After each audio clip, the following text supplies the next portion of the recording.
Hello friends, तो स्वागत है आपका हमारे यूट्यूब चैनल पे हंटर फोर पाई में। तो आज मैं आपको बताने वाला हूँ the laws of human nature. इस बुक की समरी जो कि बुक लिखी है रॉबर्ट ग्रीन जी ने। इसमें हम आप आदमी के स्वभाव के सभी 18 लॉज के बारे में जानेंगे, जिससे आप अपने बिहेवियर में चेंजेस लाकर स्ट्रेस और एंजाइटी को दूर कर पाएंगे और अपने गोल्स को आसानी से अचीव करके हमेशा खुश रहेंगे। तो पहला लॉ, इरैशनलिटी।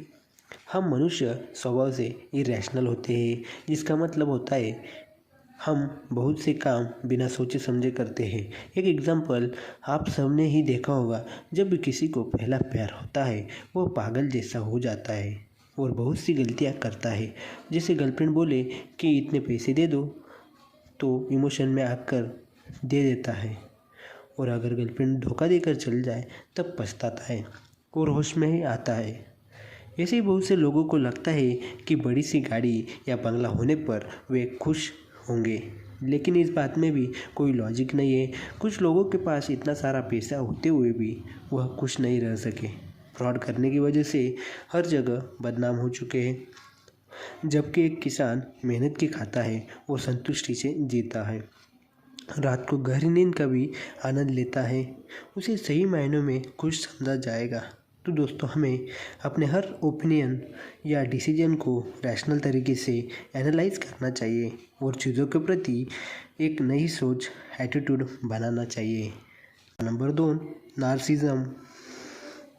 मानव स्वभाव से नार्सिसिस्ट भी होता है, जिसका मतलब हर चीज़ में वह स्वार्थ दिखता है, यानी हर चीज़ में उसकी मैं करने की आदत होती है। नार्सिसिस्ट आदमी चाहता है कि सारी लाइमलाइट उसे ही मिलती रहे, हर कोई आदमी उसी की बात करे, उसकी सुने, उसके कहे पर चले।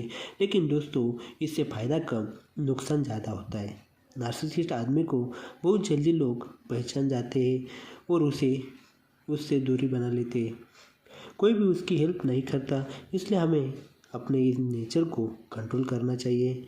अगर ये तो सेवा भाव डेवलप करना चाहिए, क्योंकि जैसे बीज आप बोते हैं वैसे ही आपको फल मिलता है। आज किसी की हेल्प करोगे तो बाद में किसी न किसी रूप से वह वापस ज़रूर आएगी। तीसरा लॉ, रोल प्लेइंग। लाइफ में आते ही हम सब कोई ना कोई रोल निभाने लगते हैं। ज़िंदगी एक रंगमंच की तरह है, या हम सब ने तरह तरह के मुखौटे पहन रखे हैं, सब अपना अपना रोल निभा रहे हैं। कोई टीचर है, कोई स्टूडेंट है, कोई बॉस है तो कोई एम्प्लॉय है, कोई ब्लॉगर है तो कोई सिंगर है। तो दोस्तों, लेखक कहते हैं कि यह रोल फिक्स नहीं होने चाहिए, बल्कि आप इन्हें सिचुएशन के हिसाब से चेंज कर सकते हो। मान लीजिए कोई आदमी किसी शोरूम में एक सेल्समैन है। वह इस नौकरी को अपनी मजबूरी समझ लेता है और सारी ज़िंदगी उसमें फंसा रहता है।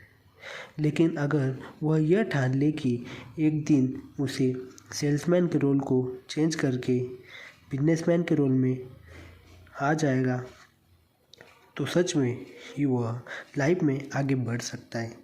तो दोस्तों, अगर आपको लाइफ का कोई रोल पसंद नहीं आ रहा है, उसे चेंज कर लिए। तो दोस्तों, अगर आपको लाइफ का कोई रोल पसंद नहीं आ रहा है तो उसे चेंज कर लीजिए।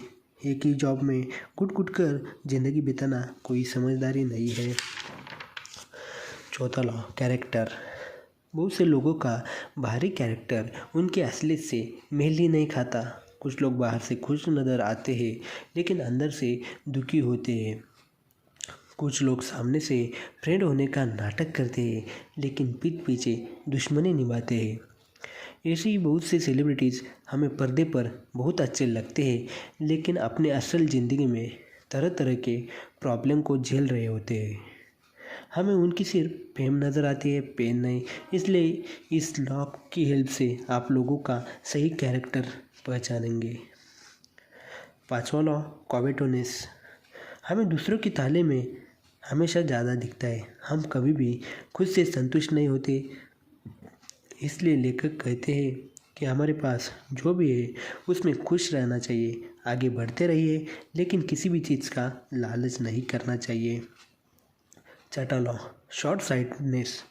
इंसान शॉर्ट साइटेड भी होता है, मतलब दूर की नहीं सोचता। बहुत से लोग जॉब इसलिए लेना चाहते हैं क्योंकि उन्हें हर महीने सैलरी दिखती है। बिजनेस लगाने में तो काफ़ी टाइम लग जाता है, लेकिन वो यह नहीं देख पाते कि 4-5 साल बाद बिजनेस से वे करोड़पति बन सकते हैं। ऐसा नौकरी से संभव नहीं है। ऐसे ही बहुत से ब्लॉगर जैसे ही ब्लॉग डालते हैं तो रोज़ चेक करने लगते हैं कि उनके ब्लॉग पर कितनी ट्रैफिक आ रही है। वो चाहते हैं कि तीसरे महीने से ही वो लाखों में कमाने लग जाए, लेकिन ऐसा होता नहीं है। ब्लॉग को रैंक करने में लगभग 1-2 साल लग जाते हैं। ऐसे ब्लॉगर्स को जब 2-3 महीने में पैसे नहीं मिलते तो फ्रस्ट्रेट होकर ब्लॉग छोड़ देते हैं। अगर वे दूर की सोचे और लगे रहे तो कुछ साल बाद उनका ब्लॉग पैसा कमाने लगेगा और फिर वह मशीन की तरह हमेशा पैसा कमाते रहेंगे। तो दोस्तों, अगर आपका भी शॉर्ट साइटेड नेचर है तो इसे बदले दूरदृष्टि यानी लॉन्ग साइडनेस विकसित करें। हमेशा दूर की सोचें। 7वां लॉ, डिफेंसिवनेस। जब भी कोई हमें किसी चीज़ के लिए क्रिटिसाइज़ करता है तो हम डिफेंसिव हो जाते हैं, बहस करने लगते हैं या झगड़ा करते हैं, लेकिन यह गलत बिहेवियर है। इसके बजाय हमें रैशनल होकर देखना चाहिए कि बोलने वाला क्या सच में सही बोल रहा है। अगर सच में आपसे किसी काम में कोई कमी या त्रुटि रह गई है तो अपोलाइज करें और उसे सुधारें। इससे आप सबकी नज़रों में प्रोग्रेसिव पर्सन की तरह बन जाओगे। सब आपकी सिचुएशन हैंडल करने की क्षमता को अप्रिशिएट करेंगे। 8वां लॉ, सेल्फ सबोटेज। कभी भी ज़िंदगी में ज़रा सी मुसीबत आ जाए तो लोग नेगेटिव सोचने लगते हैं। इससे उन्हें स्ट्रेस और एंजाइटी हो जाती है। इसी को सेल्फ सबोटेज कहता है, मतलब खुद को नुकसान पहुंचाना। मान लीजिए आप किसी जॉब का कंपटीशन टेस्ट क्लियर नहीं कर पाए तो कुछ लोग ऐसा सोच सकते हैं ज़िंदगी बर्बाद है या मेरी किस्मत ही ख़राब है। लेकिन यह नेगेटिव थॉट्स दिमाग में चले जाते हैं। यह उनके लिए बहुत हानिकारक है, क्योंकि नेगेटिव थॉट्स से दिमाग सिर्फ निराशा और डिप्रेशन में चला जाता है। क्या बारिश के बाद सूरज नहीं निकलता? रात के बाद दिन नहीं होता? इसलिए तब सिचुएशन में भी पॉजिटिव बने रहे। नेगेटिव बोलने की बजाय यह सोचें, अगली बार और मेहनत से पढ़ूंगा, इस चीज़ में सफल नहीं हो रहा तो दूसरी चीज़ ट्राई कर लेता हूँ। इस तरह अपने दिमाग को हमेशा पॉजिटिव थॉट से भरें। 9वां लॉ, रिप्रेशन। बहुत बार इंसान अपने असली नेगेटिव फीलिंग को दबा देता है। इसे ही रिप्रेशन कहते हैं। कभी किसी पर गुस्सा आ रहा हो तो उसे दबा लेते हैं, या कभी भी किसी चीज़ को पाने की लालच आ रहा हो तो उसे भी दबा देते हैं। लेकिन लेखक कहते हैं कि ऐसा करना खतरनाक होता है, क्योंकि कई बार यह फीलिंग्स अंदर ही अंदर भयानक रूप से बढ़ जाती है और एक दिन फूट पड़ती है। गुस्से को दबाने वाले मर्डर कर आ सकते हैं और लालच को दबाने वाले बड़े बड़े फ्रॉड और स्कैम कर देते हैं। इसलिए अच्छा है पहले तो नेगेटिव फीलिंग्स पाले ही नहीं, हमेशा पॉजिटिव रहे। लेकिन अगर आ भी जाती है तो उन्हें क्रिएटिव चीज़ों में लगा दे। गुस्सा आ रहा हो तो एक्सरसाइज करने में उसे निकालो, आपकी हेल्थ भी अच्छी हो जाएगी। किसी चीज़ का लालच आ रहा हो तो भी किसी क्रिएटिव काम में लगाकर उसे मिटा दे।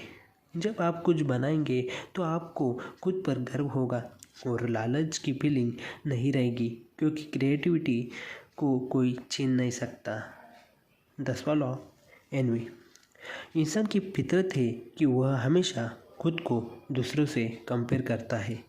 जब दूसरों के पास हमसे ज़्यादा अच्छी चीज़ आ जाती है तो हमें ईर्ष्या या जलन होने लगती है।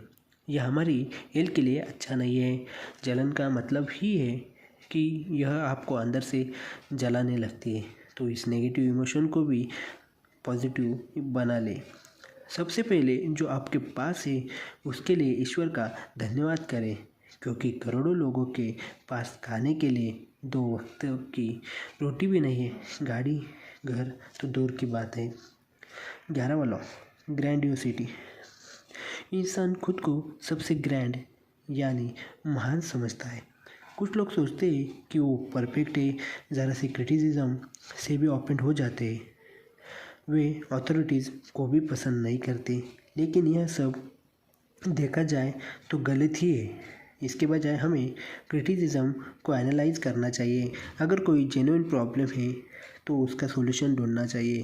अथॉरिटीज से ऑर्डर से ही समाज में कानून व्यवस्था ठीक रहती है। 12वां लॉ, जेंडर रिजिडिटी। मर्द हो या औरत, दोनों ही अपने जेंडर के अकॉर्डिंग बर्ताव करते हैं, लेकिन लेखक का कहना है कि सिचुएशन के हिसाब से हमें बदलना चाहिए और रिजिड नहीं रहना चाहिए। औरतों को हमेशा इमोशनल नहीं होना चाहिए, वैसे ही मर्दों को हमेशा एग्रेशन नहीं दिखाना चाहिए, बल्कि प्यार और शांति से बात करनी चाहिए। 13वां लॉ, एमलेसनेस। कभी भी किसी स्टूडेंट से पूछो लाइफ में आपका गोल क्या है, मैक्सिमम का आंसर होता है हमने अभी सोचा नहीं है। दोस्तों, ऐसा ही हम सबके साथ भी होता है। या तो हमारे बहुत से गोल होते हैं या एक भी नहीं होता, और जिन्हें हम गोल्स मान बैठे हैं दरअसल वे गोल्स नहीं, सिर्फ इच्छाएं होती है। एमलेस या गोलनेस होकर हम लाइफ में कुछ भी अचीव नहीं कर पाते। अगर आप ऐसी बस में बैठ जाओ जिसका पता ही नहीं है कि वह कहाँ जा रही है, तो क्या मंजिल पर पहुंच पाओगे? इसलिए लाइफ में कोई एम या गोल बनाए और उसे पाने में जुट जाइए। Law, conformity. हम सब हमेशा किसी न किसी सोशल सर्कल में फिट होना चाहते हैं, इसी को कन्फॉर्मिटी कहते हैं। लेकिन इस चक्कर में हमें अपने ओपिनियन को किल करना पड़ता है।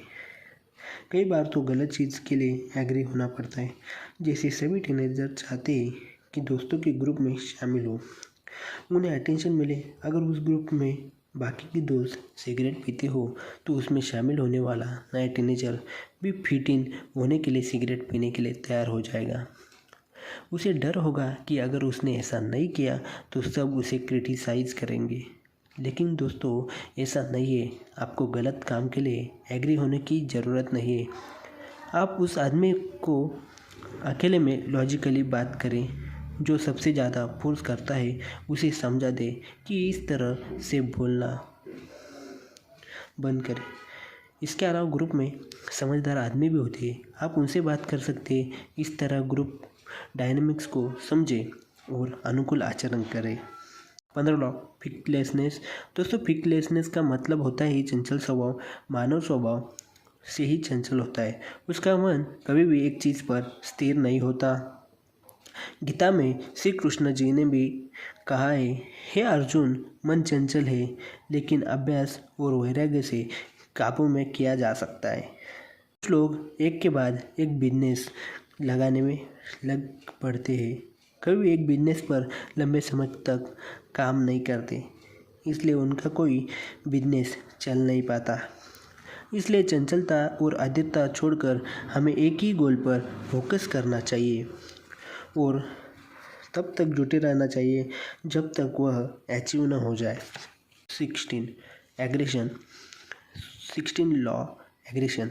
धरती पर ऐसा कोई आदमी पैदा नहीं हुआ होगा जिसका कभी किसी से झगड़ा न हुआ हो। हमारे अंदर कुदरती तौर पर एग्रेशन होता है, जिसे कई बार हम इस गलत तरीके से इस्तेमाल करते हैं। कुछ शादीशुदा मर्द अपनी वाइफ को मारते हैं, कुछ लोग दंगा फसाद करते हैं, इससे वे खुद कभी खुश नहीं रह पाते। इसलिए अगर आपको भी ज़्यादा गुस्सा आता है तो उसे कंट्रोल करना सीखिए, उसे कई और चैनलाइज कर दीजिए, जैसे कि एक्सरसाइज, रनिंग, गार्डनिंग आदि में अपने एग्रेशन को यूटिलाइज करें। Generational blindness. नई जनरेशन पिछली जनरेशन के सेक्रीफाइस को याद नहीं रखती, उनकी वैल्यूज़ और टीचिंग को भी नहीं समझती। जैसे इंडिया में बहुत से लोगों को पता नहीं होगा कि आज़ादी की लड़ाई के लिए हमारे पूर्वजों ने कितना संघर्ष किया है। आजकल हर कोई इंटरनेट का एडिक्ट हो गया है कोई आपस में बात ही नहीं करना चाहता, हर कोई इंटरनेट पर बिजी रहना चाहता है। इन सबको याद रखना चाहिए कि आपकी अगली पीढ़ी भी आएगी, अगर वह आपकी इज्जत नहीं करेगी तो आपको कैसा लगेगा। इसलिए नई पीढ़ियों को अपने एल्डर्स का हमेशा सम्मान करना चाहिए, उनकी सीख को याद रखना चाहिए, उनकी सीख को याद रखना चाहिए। वह कभी भी काम आ सकती है। Law number 18, denying mortality. जीवन की दौड़ भाग में आदमी ऐसा खो जाता है कि अपने आप को अमर समझने लगता है, लेकिन हमें हमेशा याद रखना चाहिए कि एक दिन सब यही रह जाएगा और हम इस दुनिया को अलविदा करके चले जाएंगे। तो पैसा कमाएंगे वो भी यहाँ रह जाएगा, और जो भी गाड़ी बंगला होगा वो भी। यह सब याद रखने से हम कभी भी किसी चीज़ की टेंशन नहीं लेंगे और हर चीज़ मज़े मज़े से करेंगे। यह सब बातें हमें इस बुक से सीखने को मिलती है। वीडियो को अंत तक देखने के लिए धन्यवाद। वीडियो अच्छा लगा होगा तो लाइक करें, शेयर करें, कमेंट करें। हंटर 45। तो मिलते हैं अगले